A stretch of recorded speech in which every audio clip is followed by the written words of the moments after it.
Hi guys, வாங்க நாம் ரவா கிச்சடி எப்படி செய்கிறதுன்னு பார்க்கலாம்.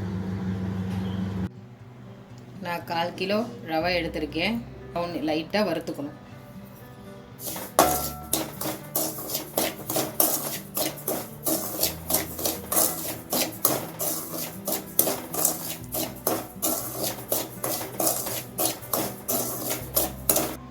இது இந்த அளவுக்கு இதானோன்னையும் அடுப்பை ஆஃப் பண்ணிவிட்டு எடுத்து ஒரு இதில் வந்து கொட்டிடுங்க. தட்டில் ஆறட்டும்.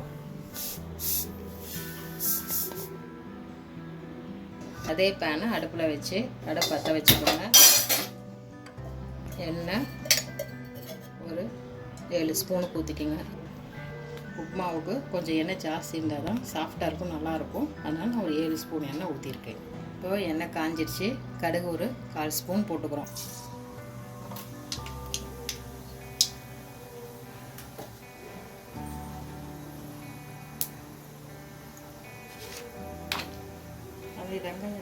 இப்போ கடுகு பொரிஞ்சிருச்சு.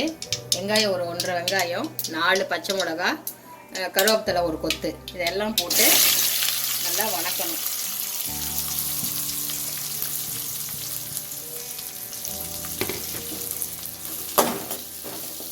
அதோடையே ஒரு கேரட் அரிஞ்சு வச்சுருக்கேன், அதையும் போட்டுடலாம்.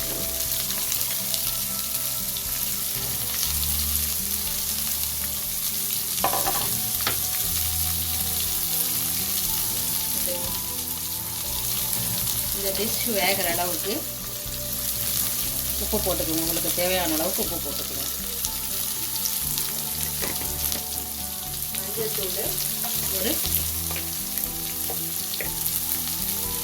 மஞ்சத்தூள் ஒரு 1/4 ஸ்பூனு.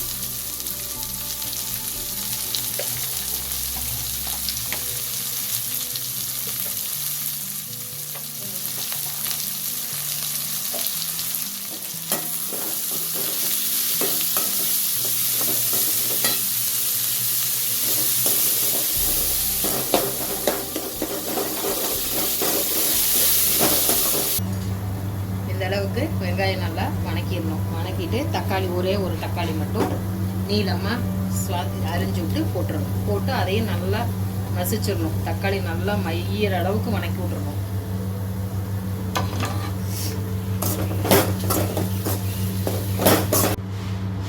தக்காளி இந்த மாதிரி நல்லா மஞ்சிடணும்.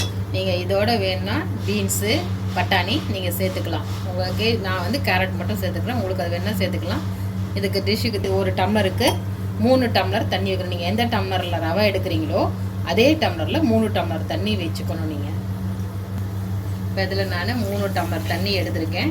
3 டம்ளர் தண்ணியை இதில் மிக்ஸ் பண்ணிவிட்டேன். மிக்ஸ் பண்ணிவிட்டு அடுப்பை வந்து ஆன் பண்ணிக்கிங்க. நல்லா மிக்ஸ் பண்ணி விட்டுட்டு உங்களுக்கு உப்பு எவ்வளோ இருக்குன்னு நீங்கள் டேஸ்ட் பார்த்துங்க. உப்பு கம்மியாக இருந்தால் நீங்கள் இந்த டைமுக்கு உப்பு போட்டுக்கோங்க.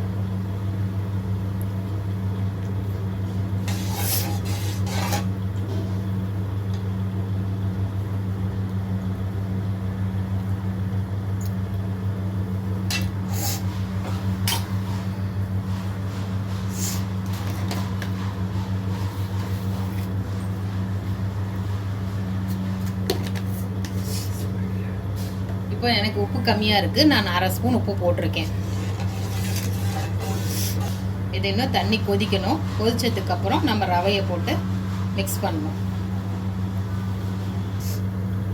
இப்போது தண்ணி கொதிக்க ஆரம்பிச்சிருச்சு. நம்ம இந்த ஸ்டேஜுக்கு ரவையை வந்து கொஞ்சம் கொஞ்சமாக போட்டு கலக்கணும், இல்லைன்னா கட்டி விழுந்துடும்.